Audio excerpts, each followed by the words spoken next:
revela detalhes do suposto esquema no futebol paraibano. Exatamente. Você vai ver agora o que ele disse aqui pra gente. Veja aqui. Como funcionava esse esquema? Funcionava que quem fazia as escalas não era a comissão de arbitragem, sim os dirigentes de clubes. Ligava para o diretor de arbitragem, até para o próprio presidente da federação, pedindo árbitro A, B e C. E saía A, B e C para eles. Esses árbitros, geralmente, eles estavam corrompidos? Eles haviam sido comprados, é isso? Com certeza, com certeza. Os árbitros novos eram corrompidos por próxima escala. Ele saía na próxima escala se ele se saísse bem, favorecendo a time A. E os árbitros antigos, eles recebiam em espécie. E no fim das contas, essa nomeação, essas escalas que eram feitas, segundo o senhor, pelos próprios dirigentes dos times, os árbitros tinham que favorecer, então, os times da casa, era isso? Não. Muitas vezes o visitante era favorecido. Por exemplo, como saiu a mesma matéria de Esporte de Patos e CSP, e o CSP foi favorecido. Bastava o dirigente do time mais forte pagar a arbitragem e enviar. Então a diferença no campo funcionava de qual dirigente pudesse pagar mais? Exatamente. O dirigente que pagasse mais levava o resultado positivo. O senhor tem acesso, tem conhecimento de valores, por exemplo, para um dirigente X pagar pelo árbitro Y, ele chegava a desembolsar, ou o clube, quanto? Um clube grande aqui na Paraíba, ele chegou a desembolsar até 50 mil. Por uma partida apenas? Por uma partida da final do Campeonato Paraibano. E às vezes eram vendidos para as duas equipes. Tanto a equipe A pagava como a equipe B pagava. E quem ganhasse, perdia o dinheiro. E a equipe B, se perdesse, ficaria com um crédito para a próxima partida. Também perderia o dinheiro. Tudo veio à tona agora, mas essa é uma prática antiga. Há quanto tempo ela acontece? Isso, por muito tempo, já estava vendo, né? Agora, assim, quem fazia o esquema era o próprio árbitro. Não era a comissão e nem era presidente de federação. Era o próprio árbitro. Agora não, agora ficou de uma forma tão desorganizada, tão aberta, tão escancarada, de forma que ninguém tinha respeito nem tinha medo de mais de nada. Fazia e estava feito e pronto. Depois dessas denúncias envolvendo, então, os árbitros, a federação paraibana e tudo mais, e os times, o que tem acontecido? Se hoje o campeonato começasse, um novo campeonato paraibano começasse, não tinha árbitro para trabalhar. Por quê? Porque 75% dos árbitros estão envolvidos. Se você tivesse que afastar realmente os árbitros envolvidos, seria a grande maioria? Grande maioria, com certeza. Com certeza. Como o senhor se sentia fazendo parte, estando na sua categoria, entre essas pessoas corrompidas? Impotente. Na verdade, a pessoa se sente impotente por não poder fazer nada. Mas chegou uma certa hora, chegou um certo momento que a gente não aguentou mais. Criamos uma comissão e fomos para a luta. E a luta significa o quê? Denúncia, nós fizemos, né, e tá aí. O resultado da denúncia não foi ainda totalizada, mas já alcançamos 50%. Depois dessas denúncias, que o senhor também fez parte, junto com outros colegas, o que acarretou na sua vida? Ameaças, muitas ameaças. Muitas ameaças de todos os lados. Pelo menos 2 por dia. E como o senhor tem reagido a isso? Que eu acho que quem faz não manda recado. Tranquilo, minha família é um pouco aperreada, né? Pai, mãe, em geral, todo mundo aperreado, mas tem que saber levar e tem que fazer, porque se não fizesse, seria bem pior, muito pior, ia piorar muito mesmo a arbitragem da Paraíba, que já é um futebol pobre, está em destaque nacional negativamente. Ele falou que o negócio já acontece há muito tempo. Vem aqui, Marcelo. mas que agora a coisa ficou desorganizada. Eu entendi essa frase, que a coisa já acontece há muito tempo, mas que agora ficou desorganizada. Então antes estava organizado, era isso que ele quis dizer. Pois é.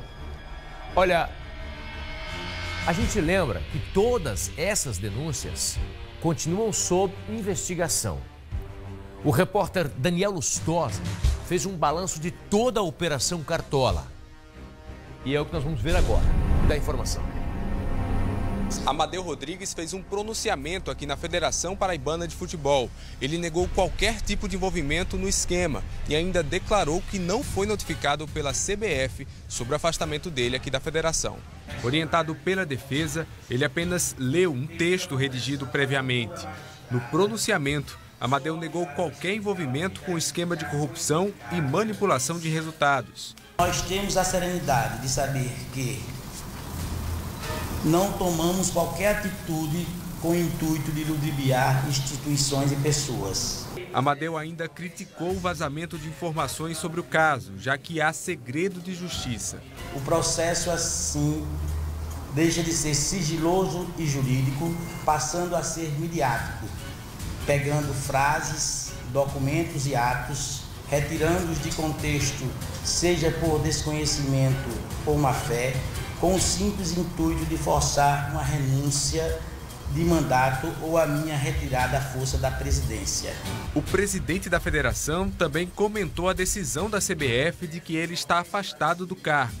Amadeu disse que não irá renunciar e que não foi notificado de nenhuma decisão. Por enquanto, eu fico trabalhando até chegar à determinação do Conselho de Ética da CBF. O advogado de Amadeu e diretor executivo da Federação Paraibana de Futebol declarou que os trabalhos na federação vão seguir normalmente. Os departamentos estão funcionando, estão lá em cima, inclusive, terminando a primeira parte do regulamento para que eu possa revisar junto com o jurídico e mandar para vocês da imprensa.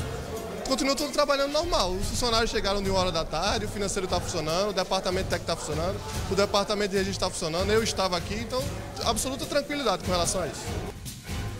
A gente não pode deixar também de vislumbrar aqui, Marcelo, uma briga política interna.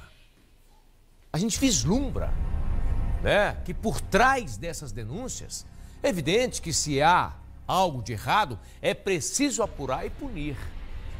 A punição ela tem que vir se realmente prova, né? A denúncia é livre. Agora, a prova é obrigatória. A gente tem que olhar com muita serenidade tudo isso. Tudo isso. Quando surge uma denúncia, né? A gente tem a imprensa que mostra, a gente tem os personagens que aparecem como salvadores da pátria, não é? A gente já viu muita coisa começar num bababá e terminou em nada. Muita coisa. Então eu já estou com 47 anos de idade, já vi muita coisa na vida começar com um estardalhaço louco e terminou em nada porque faltou prova, porque não tinha prova da denúncia. A gente tem que tomar muito cuidado, nós iremos continuar acompanhando esse caso. Mas existe no escopo dessa história, como pano de fundo, uma disputa política pelo poder na Federação Paraibana de Futebol. E nós iremos continuar acompanhando isso. Você viu que o juiz disse que não existe participação de líderes da federação na decisão do juiz de vender algumas decisões que ele toma dentro do campo. Então nós temos que tomar muito cuidado. Eu tomo muito cuidado porque a gente não pode deixar de entender que nós temos seres humanos envolvidos.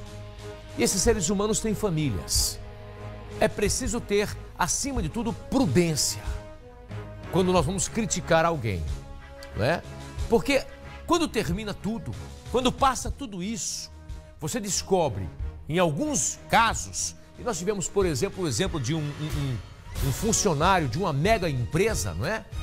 Se não me falha a memória, de um dos diretores da Odebrecht, que foi condenado pelo juiz Sérgio Moro, e na segunda instância, né, ele ganhou por 3-0, ou seja, por unanimidade, ele foi colocado em liberdade, tá? Por unanimidade, não teve nenhuma condenação contra ele, foi absolvido. Só que aí ele tinha perdido a esposa, perdido a filha, perdido o trabalho, perdido acima de tudo a dignidade. E quem é que devolve isso para essas pessoas? Eu olho isso com lupa, com muito cuidado, Essas operações mirabolantes que surgem, que invadem a casa da pessoa, que invadem a vida da pessoa e depois não dá em nada. Vamos continuar acompanhando essa operação. E olha, a polícia continua trabalhando, mas os bandidos não param.